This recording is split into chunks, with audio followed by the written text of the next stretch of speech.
leaf tree right here. This one. This is one of our biggest trees which we have on the farm. Seeing as this farm is filled with all kinds of trashy, like small little trees which are blocking the way for big trees to grow, such as these. This is about the biggest tree you can find on the farm, except for our god tree, so to speak, which is over there. So this tree, I've been eyeing this one for a really long time, just because this is a tree which we don't really want growing here, because we like fir trees, of course. Because if you're selling trees, which we aren't, but at some point we maybe will be selling trees, we of course want big fir or pine trees up here. And as you can see, right next to this big tree right here, you can see back there two big fir trees. I believe that's the name I got in my previous chainsawing video. I actually got it wrong. No, pine and fir trees are completely different. I believe the pine trees are the longer nails, which are in 2, and then fir trees are the ones which are in 1, like short ones. So we got 2 big fir trees over here, which we want to grow out to make them bigger. But for that, this tree, this trash tree, like I like to call it, this is taking up so much energy from these two to be able to grow. So what we're doing today is we're going to be sawing down this tree and putting it into planks. So I consider this to be a sort of mini series on Bluish 2 or Bluish Crap, whatever this channel is called. So in this first episode, we're going to be chainsawing down this tree. We're going to be taking it down, and then that's pretty much it. And then in the next part, we're actually going to be doing some sawmilling. And if you don't know what sawmilling is, it's pretty much when you make from one of these, when you make planks out of trees. So I've been studying a lot of sawmilling recently, and I kind of got it down. I did some small sawmilling here about a month back, so I was trying it out. So I know about what to do, how it works. And when we're talking about sawmilling, I mean chainsaw milling, because I don't really have a real sawmill over here. So that's what we're going to be doing. But there's a couple slight issues with this tree which we're going to talk about. But before that, I thought to make this video a bit more fun and not just have it as another normal chainsawing video, I gave myself a little challenge. So I saw Wrangler Star do this challenge when he was taking down, I believe, his ponderosa tree, which had fallen over his wood pile. If you saw that video, if you watch Wrangler Star, really highly would recommend the channel. He did the egg challenge, and the egg challenge, which I like to call it, is pretty much you put an egg next to the tree, and if you can cut down the tree without the egg breaking, then you win. Now we're going to be doing a little bit of a spin on that. We're actually going to have 2 eggs, and we're going to be adding them over here because there's a road that goes right here. You probably saw it in the B-roll shots. So what we're going to be doing, our plan is to try to fell this tree from here, like diagonally this way. And for that, we want to see how close we are. So we're going to be adding 2 eggs, about, I believe, 6 feet apart, or 6 meters, about 6 meters apart. And then if it breaks one of the eggs, then I personally need to buy myself a new 5 amp hour battery to my battery powered right angle grinder. Now if both eggs break, I need to buy a corded Makita sawzall. Sounds good? Yeah, I thought to make myself a little bit of a challenge because it looked so much fun in this video. So that's what we're going to be doing. So yeah, but now let's actually have a bit of a look on this tree, and I will show you what kind of problems we're going to be facing. All right, let's go and have a look. So here it is in all its glory. It is very huge, as you can tell. So winter wasn't really that kind to this tree. I actually thought it was dead, but apparently it still actually is living, which is great. It's great that it survived, because I really thought this tree had died after the snow melted. Everything else started getting green on it, like all these trees, all this stuff, these trees all around here. But this one was the only one which wasn't getting any leaves, and just now it's starting to get leaves, which is kind of interesting. And also, I don't know if you can tell on camera, but the leaves on this, if you look at another similar tree, like this one right here, you can see that they're kind of like a gray, gray-green. And these, I don't know if you can tell, but they're almost brown. So I don't know what's going on with this tree. But I don't know. I may be seeing stuff, but these leaves almost look brown to me. So I don't know if it's on the verge of dying. Again, I never claimed to be a professional with trees. I mean, I know my way around a chainsaw and other tools, but I'm not really the most professional when it comes to knowing what tree is dying and what tree isn't. So from over here, the tree looks fine to cut down. Well, let me show you. If we step back here, you see a little problem. And just to say, we're cutting the tree down that way, and as you can see, I'm not like holding the camera in a wonky angle. The tree is actually kind of leaning over here, and that has to do with these big rocks which I believe the previous owners put here. And because of that, the tree has to start growing in this kind of like a what would you call it, like a semicircle shape.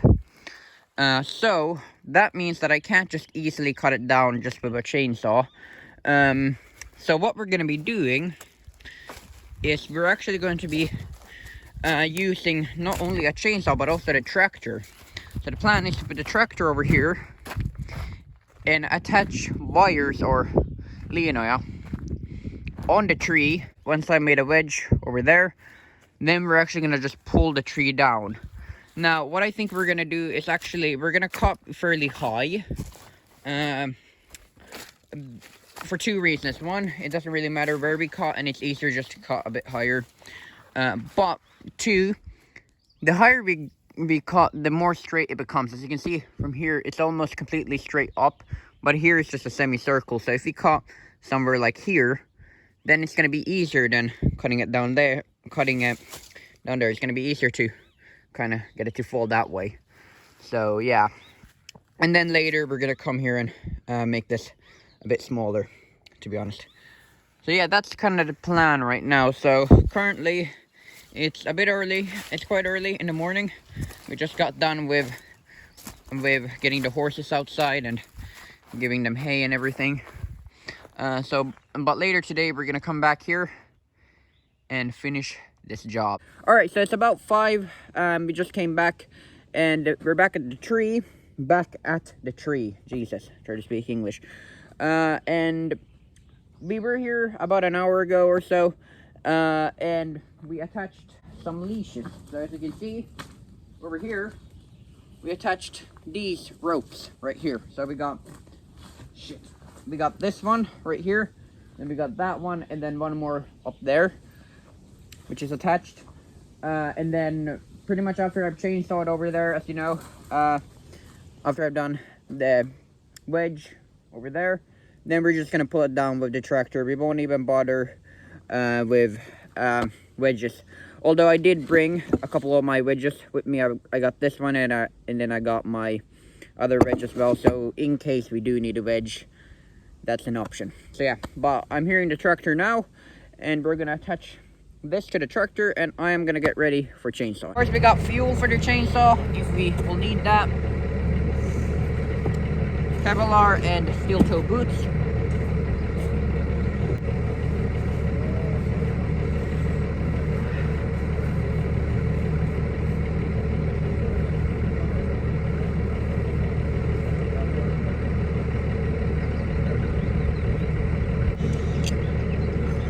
I don't know how well you can hear my sound. The tractor's on in the background.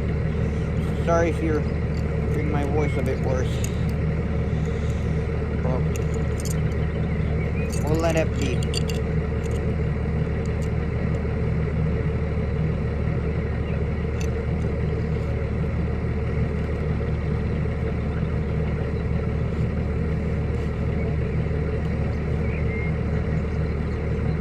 Trusty wedges.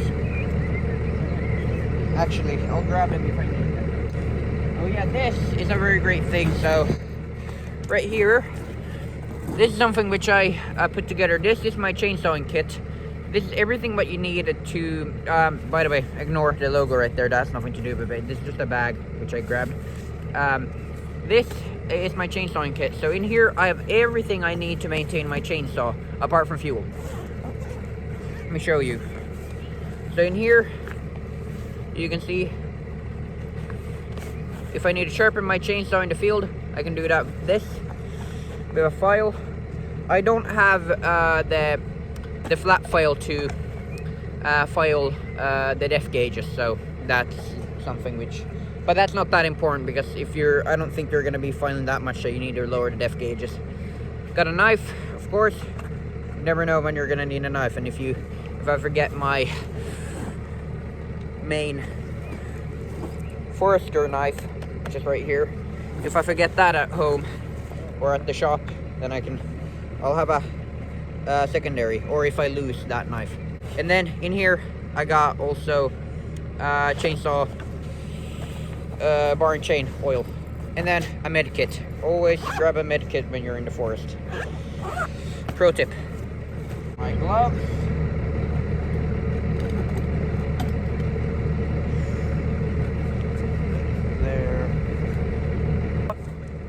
Also bought a new helmet recently. I know a lot of professional lumberjacks, foresters, whatever you want to call them, loggers. I know a lot of people would say that this isn't really that great of a helmet, but for work what I do, this will work just fine.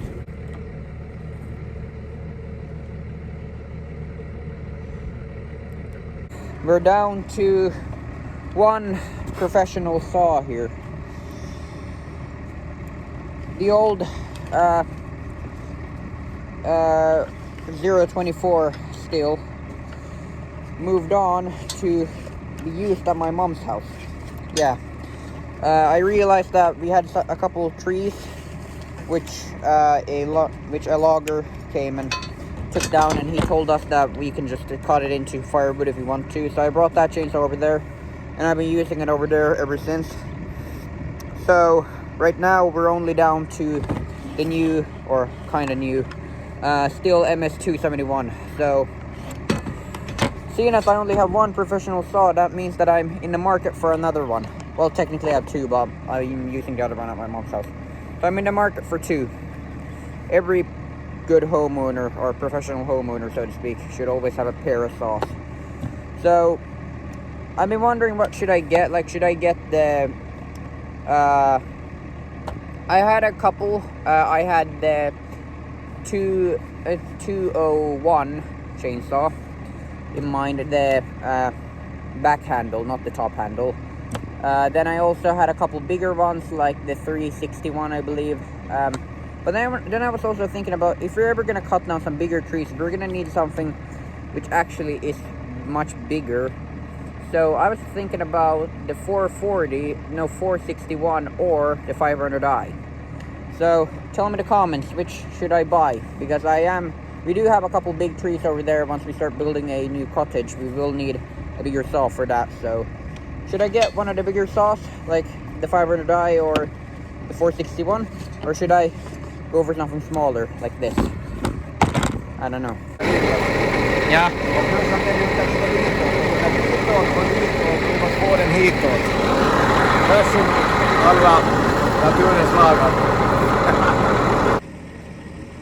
Alright, so I already looked up all the escape routes, so I know exactly where they are. And hey, this time you'll actually be able to see me chainsawing. Not like last time. Remember that?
there we go. Now it's time to see if we're gonna get a new charger or a new sawzall. Alright. Alright, first egg survived, so no sawzall. But this doesn't look that good. Oh, this is not. Oh shit. I think. Oh my fucking god. Holy shit. It is complete. Oh. Lite knoggen där. Alright, that doesn't count. Nej, det här är helt.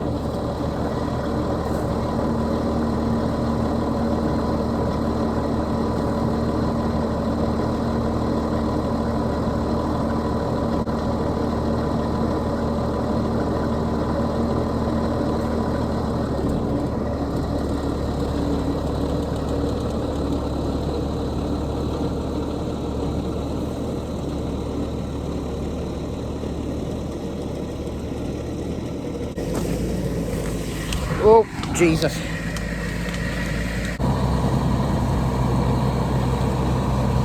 Alright, so my dad is about to go and take in all the horses and everything. And now starts my, now starts another job, which is getting rid of all the branches. I don't know how much of the branches I can get off, but I'm hoping every single one. It looks a bit difficult. But hey, I've faced more difficult challenges.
God, I'm sweaty.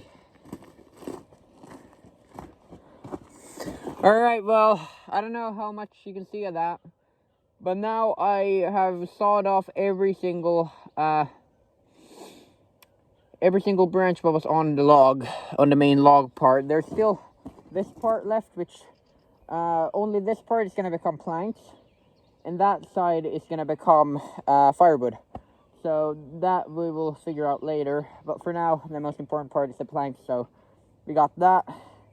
Going for it. Yeah, anyway.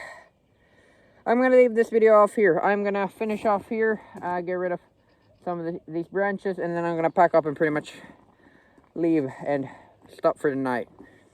It's been fun. Hopefully you all enjoyed. See you guys later.